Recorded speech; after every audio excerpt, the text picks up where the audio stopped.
कभी ऐसा हुआ है कि तुम्हें पता है तुम्हें क्या करना है, तुम्हें यह भी पता है कि अगर अभी नहीं किया तो नुकसान होगा, फिर भी तुम मोबाइल उठा लेते हो, यूट्यूब खोल लेते हो या खुद से कहते हो थोड़ी देर बाद कर लूंगा, और वो थोड़ी देर धीरे धीरे दिन, हफ्ता, महीना बन जाती है। आज की वीडियो तुम्हें यह नहीं बताएगी कि बस डिसिप्लिन बन जाओ या मोटिवेटेड रहो। आज हम समझेंगे क्यों दिमाग खुद ब खुद काम टालता है और क्यों प्रोक्रेस्टिनेशन आलस नहीं, एक मेंटल मैकेनिज्म है। इस किताब में स्टॉप प्रोक्रेस्टिनेटिंग ऑथर निल्स ज़ोल्ज़गेबर एक सीधी लेकिन अनकंफर्टेबल सच्चाई बताते हैं। प्रोक्रेस्टिनेशन टाइम मैनेजमेंट प्रॉब्लम नहीं है, ये इमोशन मैनेजमेंट प्रॉब्लम है। यानी हम काम इसलिए नहीं टालते क्योंकि हमें समय नहीं मिलता, बल्कि इसलिए क्योंकि हमें उस काम से जुड़ी फीलिंग्स से बचना होता है। जब भी तुम किसी इंपॉर्टेंट काम के बारे में सोचते हो, दिमाग में क्या आता है? Stress, fear, confusion, self doubt, boredom. और दिमाग का काम है पेन से बचना, कंफर्ट ढूंढना। तो दिमाग कहता है अभी नहीं, कुछ इजी और फन कर लेते हैं। यही रीजन है कि स्मार्ट लोग भी प्रोक्रेस्टिनेट करते हैं, टैलेंटेड लोग भी प्रोक्रेस्टिनेट करते हैं, ड्रीम्स वाले लोग भी प्रोक्रेस्टिनेट करते हैं। मान लो एक लड़का है, उसका सपना है यूट्यूब शुरू करना, कैमरा है, आइडियाज हैं, टाइम भी है, लेकिन हर दिन वो कहता है आज नहीं, कल प्रॉपर प्लानिंग करके शुरू करूंगा। क्यों? क्योंकि कैमरा ऑन करते ही उसके दिमाग में ये थॉट्स आते हैं, लोग क्या कहेंगे, व्यूज नहीं आए तो, मैं अच्छा नहीं बोला तो दिमाग पेन अवॉइड करने के लिए इंस्टाग्राम खोल देता है, रील्स चला देता है। यही प्रोक्रास्टिनेशन है। प्रोक्रास्टिनेशन यानी लेजी होना, विल पावर की कमी, डिसिप्लिन नहीं है। सच ये है, प्रोक्रास्टिनेशन एक प्रोटेक्टिव बिहेवियर है जो दिमाग अपनाता है ताकि वो अनकंफर्टेबल इमोशन से बच सके। दिमाग के दो हिस्से हैं, इमोशनल ब्रेन जो कंफर्ट चाहता है, रैशनल ब्रेन जो गोल्स चाहता है। जब काम डिफिकल्ट लगता है, इमोशनल ब्रेन कंट्रोल ले लेता है और रैशनल ब्रेन हार जाता है। इसलिए तुम जानते हुए भी गलत चॉइस करते हो।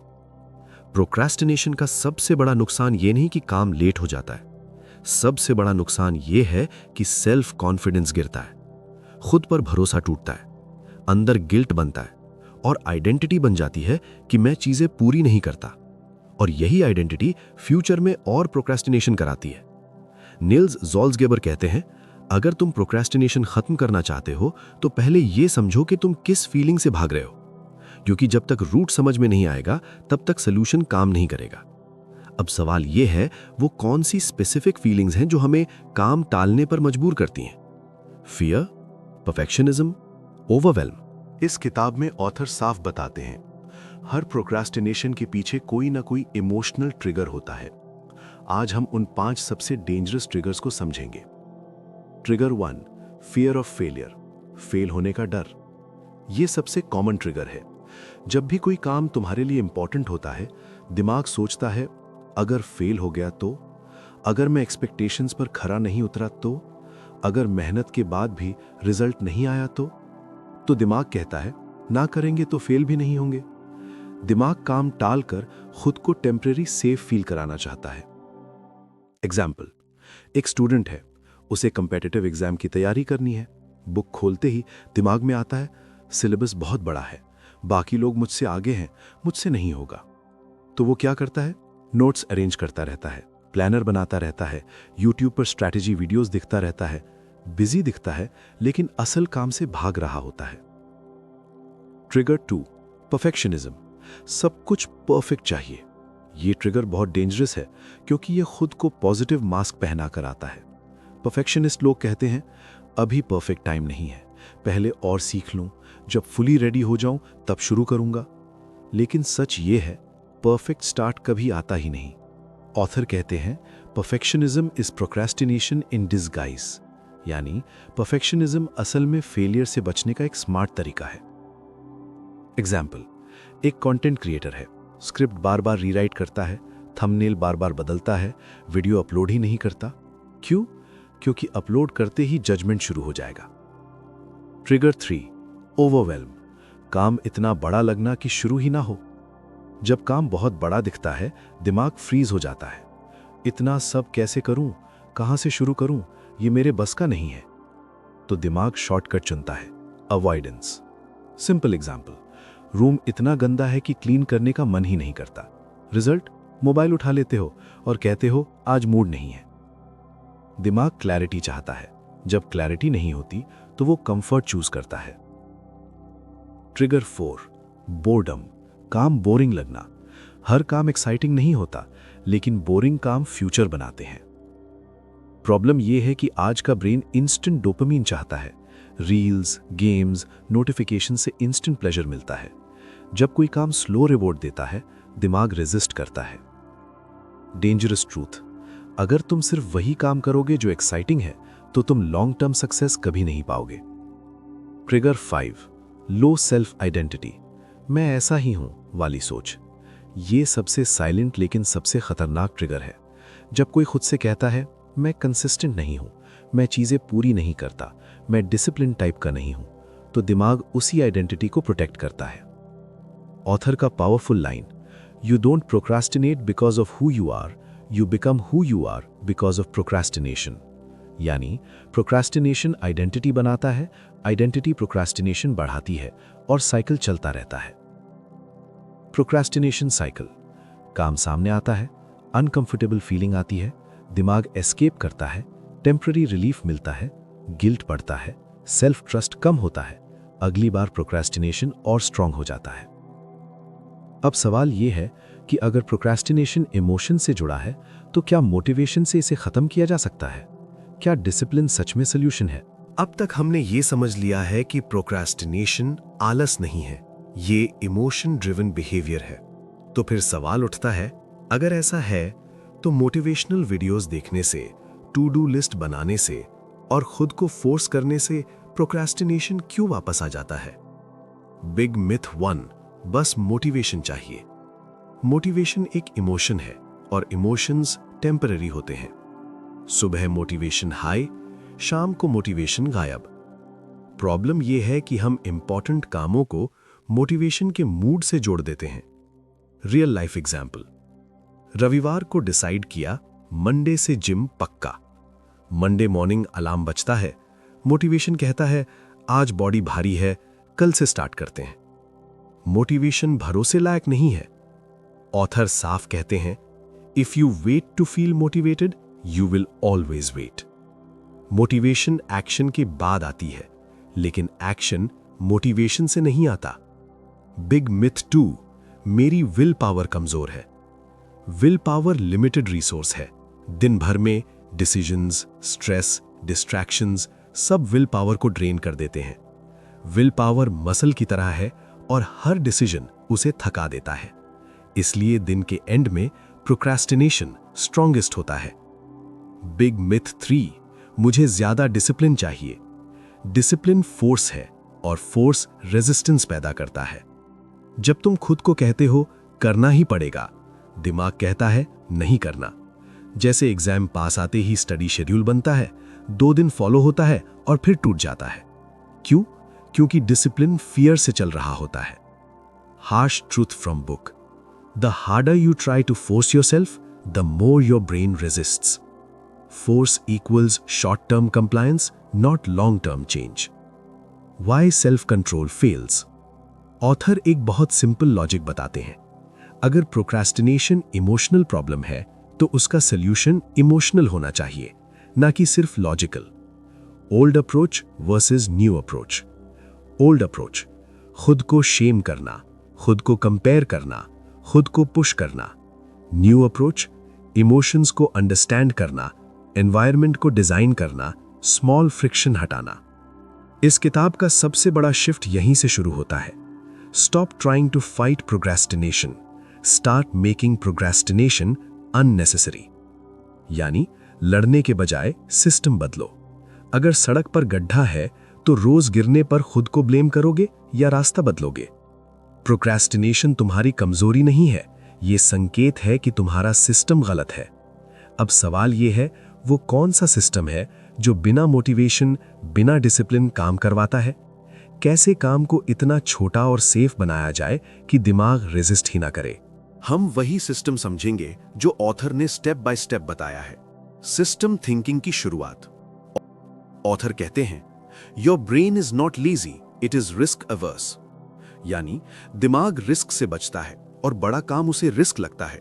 इसलिए सॉल्यूशन ये नहीं है कि खुद को स्ट्रांग बनाओ, बल्कि ये है कि काम को मेंटली सेफ बनाओ। Rule 1, start smaller than you feel comfortable. सबसे बड़ी गलती लोग यहां करते हैं। वो सोचते हैं कम से कम 1 घंटा पढ़ूंगा, पूरा वर्कआउट करूंगा, आज पूरा प्रोजेक्ट शुरू करूंगा। दिमाग इमीडिएटली रेजिस्ट करता है। ऑथर का golden rule, the smaller the first step the less your brain resists.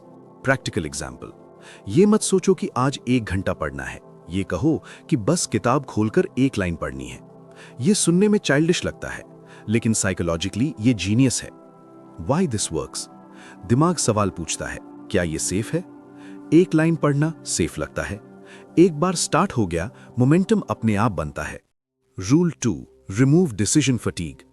Her decision will power खाता है, इसलिए ऑथर कहते हैं decide once, execute many times. पढ़ाई का टाइम पहले से फिक्स, वर्कआउट क्लोथ्स पहले से ready, phone silent mode fix time. Decision पहले, एक्शन ऑटोमेटिक। एग्जाम्पल, अगर रोज ये डिसाइड करना पड़े कि आज जिम जाऊं या नहीं, तो दिमाग 70% बार मना करेगा। लेकिन अगर रूल है कि सोमवार, बुधवार, शुक्रवार को जिम जाऊंगा, तो डिसीजन खत्म। Rule 3, change the environment not yourself. ये रूल गेम चेंजर है। ऑथर कहते हैं environment beats will power every time. Simple truth, अगर मोबाइल पास में है तो फोकस नहीं रहेगा, चाहे मोटिवेशन कितना भी हो। फोन दूसरे रूम में रखो, स्टडी टेबल सिर्फ पढ़ाई के लिए, बेड सिर्फ सोने के लिए। एनवायरनमेंट बोलता है और दिमाग फॉलो करता है। Rule 4, make failure safe. सबसे बड़ा procrastination trigger fear of failure है। सॉल्यूशन क्या है? फेलियर को हार्मलेस बनाओ। ऑथर का powerful concept, if failing is safe, starting becomes easy. Example, पूरा चैप्टर याद करना है नहीं, बस कॉन्सेप्ट समझना है।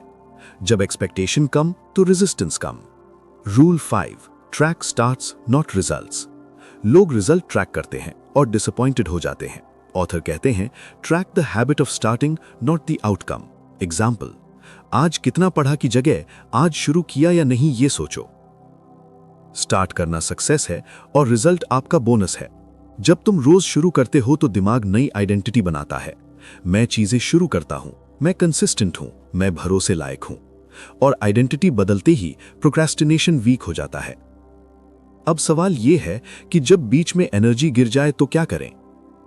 जब डिस्ट्रैक्शन आए तो कैसे हैंडल करें और कंसिस्टेंसी कैसे मेंटेन करें? अब तक हमने शुरू करना सीख लिया है, लेकिन असली चैलेंज यहां आता है। शुरुआत तो हो जाती है, पर बीच में रुक क्यों जाते हैं? यही वो जगह है जहां ज्यादातर लोग हार मान लेते हैं। ट्रुथ, कंसिस्टेंसी एक इमोशन गेम है। लोग सोचते हैं कंसिस्टेंसी डिसिप्लिन से आती है, लेकिन ऑथर कहते हैं consistency comes from emotional safety not pressure. जब काम इमोशनली हैवी हो जाता है, दिमाग एस्केप ढूंढता है। Technique 1, lower the bar. Most लोग यहां गलती करते हैं। जैसे ही थोड़ा प्रोग्रेस होता है, वो बार बढ़ा देते हैं। कल 10 मिनट किया, आज 1 घंटा। कल 1 वीडियो, आज 3 वीडियो। Why this fails? दिमाग अचानक रिस्क देखता है और रेजिस्टेंस वापस आ जाता है। ऑथर का rule, progress should feel almost two easy. Consistency boring लगनी चाहिए, अगर एक्साइटिंग है तो ज्यादा दिन नहीं चलेगी। Technique 2, the bad day rule. ये टेक्निक बहुत पावरफुल है। रूल सिंपल है, even on bad days do the smallest version of the habit. Examples, gym नहीं जा सकते तो बस 5 पुशअप्स, पढ़ाई नहीं हो रही तो बस 1 पैराग्राफ, राइटिंग नहीं हो रही तो 1 सेंटेंस। 0 अलाउड नहीं है, स्मॉल अलाउड है। दिमाग कहता है मैं अभी भी चेन नहीं तोड़ रहा। चेन इंटैक्ट यानी identity safe. Technique 3, separate showing up from performance. लोग परफॉर्मेंस से डरते हैं, इसलिए शो अप नहीं करते। ऑथर कहते हैं your job is to show up not to perform. Example, video बनानी है, बस कैमरा ऑन करो। पढ़ना है, बस चेयर पर बैठना है। परफॉर्मेंस बाद की बात है, शोइंग अप फर्स्ट विन है। Technique 4, create a shut down ritual. Procrastination सिर्फ शुरू ना करने में नहीं, बल्कि दिन को प्रॉपरली बंद ना करने में भी होता है। ऑथर का insight, an unfinished day creates mental clutter. Practical shut down ritual, आज क्या किया 2 मिनट, कल का सिर्फ पहला स्टेप लिखो, काम बंद करने का क्लियर सिग्नल। इससे दिमाग रात को स्ट्रेस कैरी नहीं करता और अगला दिन ईजियर होता है। Technique 5, reward the start not the finish. लोग खुद को तब रिवॉर्ड देते हैं जब बड़ा गोल पूरा हो जाए। प्रॉब्लम, स्टार्ट पेनफुल रहता है। ऑथर का rule, reward the behaviour you want repeated. Example, पढ़ाई शुरू की, चाय पी लो, जिम पहुंचे, पसंदीदा सॉन्ग सुनो। Start equals to reward, finish optional. Consistency का असली सीक्रेट। कंसिस्टेंसी तब आती है जब दिमाग ये मान ले, ये काम मेरे लिए डेंजरस नहीं है। अब आखिरी सवाल, अगर बार बार फेल हो जाएं तो क्या करें? अगर पुरानी हैबिट्स वापस आ जाएं तो क्या करें? प्रोक्रेस्टिनेशन से परमानेंटली कैसे बाहर निकलें?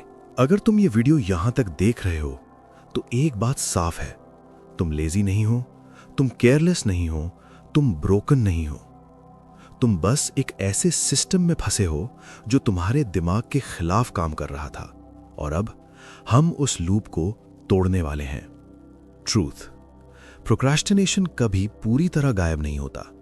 ऑथर एक बहुत इंपॉर्टेंट बात कहते हैं, the goal is not to never procrastinate, the goal is to recover faster. यानी प्रोक्रेस्टिनेशन इंसान होने का हिस्सा है, लेकिन फर्क यह है, पहले तुम हफ्तों अटके रहते थे, अब तुम मिनट्स या आवर्स में वापस आ जाते हो। System step 1, the recovery protocol. जब तुम प्रोक्रेस्टिनेट कर चुके हो तो सबसे बड़ी गलती क्या होती है? खुद को ब्लेम करना, गिल्ट में फंस जाना, खुद से नफरत करना। ऑथर का rule, self criticism fuels procrastination. जितना खुद को मारोगे उतना दिमाग फ्यूचर में काम से भागेगा। रिकवरी प्रोटोकॉल, एक्सेप्ट, हां आज टल गया, नो ड्रामा, कोई गिल्ट नहीं। रीसेट, अगला स्मॉलेस्ट स्टेप क्या है? बस no punishment, no motivation speech, only reset. System step 2, identity upgrade. अब सबसे पावरफुल हिस्सा आता है। प्रोक्रेस्टिनेशन बिहेवियर नहीं, आइडेंटिटी प्रॉब्लम है। ओल्ड आइडेंटिटी, मैं लेजी हूं, मैं कंसिस्टेंट नहीं हूं, मैं चीजें पूरी नहीं करता। New identity, I am someone who starts even when it's uncomfortable. तुम्हें हीरो नहीं बनना, तुम्हें बस स्टार्ट करने वाला बनना है। प्रैक्टिकल प्रैक्टिस, हर दिन खुद से एक लाइन बोलो, today I only need to start, बस इतना। सिस्टम स्टेप 3, प्रोग्रेस का नया मतलब। ओल्ड डेफिनेशन, रिजल्ट आया या नहीं। न्यू डेफिनेशन, मैंने आज कर दिखाया या नहीं। ऑथर कहते हैं, progress is the reduction of resistance. अगर आज काम शुरू करना कल से थोड़ा आसान लगा तो तुम जीत रहे हो। System step 4, future proof strategy. Procrastination वापस आएगा क्योंकि लाइफ प्रेशर देगी, stress, failure, comparison, burnout. Future rule, जब भी ये थॉट्स आए, आज मन नहीं है, आज छोड़ देते हैं, बस ये सवाल पूछो, is there a smaller step than this? अगर आंसर हां है तो तुम सेफ हो। अगर आज तक तुम खुद को लेजी, वीक या अनडिसिप्लिन्ड समझते आए हो तो आज वहीं रुक जाओ, क्योंकि सच ये है, तुम्हें खुद को बदलने की जरूरत नहीं थी, तुम्हें सिस्टम बदलने की जरूरत थी। और अगर आज इस वीडियो के बाद तुम सिर्फ एक छोटा सा काम शुरू कर लेते हो तो यही इस वीडियो की सबसे बड़ी जीत होगी। अगर ये वीडियो तुम्हारे लिए यूजफुल रही तो लाइक या कमेंट सिर्फ एल्गोरिथम के लिए नहीं, बल्कि खुद से एक कमिटमेंट की तरह करना। सीखते रहिए, बढ़ते रहिए। धन्यवाद।